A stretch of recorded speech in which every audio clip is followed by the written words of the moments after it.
Good to speak to you too. So what exactly is the state of play with regards to relations between the US and North Korea? To speak about this, I'm joined from Los Angeles by political analyst Peter Mathews. Hi, Peter. Good to see you. Was President Trump right to cancel the summit? No, I don't think he was right. I think it was a bad move in the sense that it threw everything off. But on the other hand, we could get back on track again, because North Korea had a very conciliatory statement just recently saying they're open to having a summit anytime, anywhere, and they want to negotiate because they want to have a peace treaty, I'm sure, for security and guarantee by the U.S. that we would not attack them.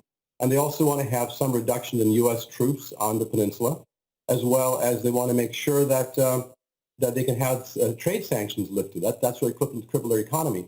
They have a lot of incentives. So does Trump. Trump wants the Nobel Peace Prize, and that's he's got to have a meeting in order to get that. So it's very interesting to see what happens now. And it could go back on track. Sure. From the US point of view, I mean, how likely is it that North Korea will get those demands met?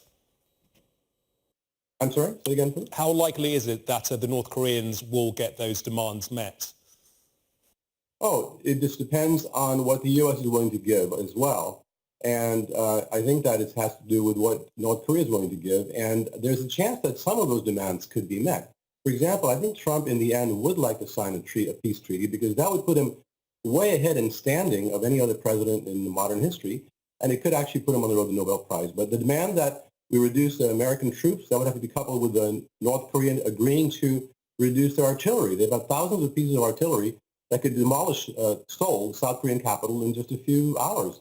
So that has to be reduced as well, and it has to be a mutual agreement step by step. It's unrealistic to expect North Korea to dismantle its entire nuclear force overnight.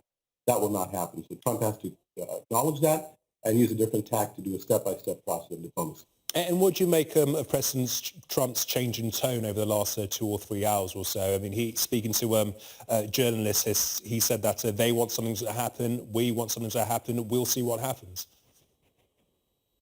I think that's his style. It's very mercurial. You can't tell what he's going to say from one day to the other, or you want several hours to the other.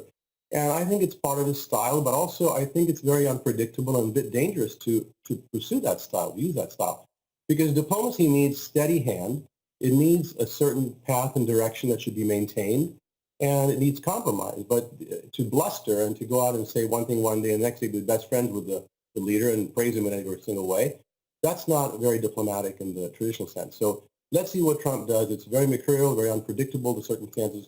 And as we saw him canceling the meeting and all of a sudden saying now, well, maybe we can still have it on June 12th.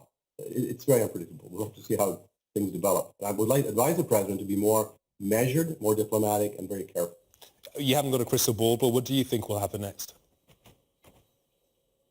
I think there's a 50-50 chance that we might even have that meeting on June 12th. But other than that, it could happen in August or July or August. And it's very difficult to predict what would happen next, mainly because of President Trump's unpredictability. He really should rely more on expert advice, not on John Bolton. And that's where we had a major problem. When Bolton said that the Libya solution could be the one, that was right away warning North Korea that they could be the next to lose their regime. We saw what happened to Gaddafi when he gave up his nuclear weapons program. And that really was a very big negative that Bolton threw out there, and the vice president repeated it. But President Trump has to take charge and understand how to do this thing professionally. Yeah, on the points of John Bolton's comments first and then Vice President Mike Pence's comments afterwards, drawing parallels with Libya and the Gaddafi regime. I mean, to what extent was that a miscalculation, or to what extent was that a direct warning to the North Koreans that if you don't play ball, this may well happen? I think that it was a Bolton-esque move, which I know quite a bit about Bolton. He was never in favor of having negotiations even with Iran. He's the one who pressured Trump to a large extent to withdraw from the Iran nuclear deal, which all our allies and most of the world says is a good deal. And yet Trump withdrew, and Bolton is the man he put in charge. And now Bolton's using the same rhetoric with North Korea. Very dangerous. And so I think it was maybe a miscalculation on Trump's part to put Bolton in there. On the other hand, we can never read his mind completely, the president's mind, and know exactly what his motives were. We'll have to see how the actions play out. We'll have to see indeed. Peter, many thanks indeed for your time. Good to talk to you. You too. Thank you.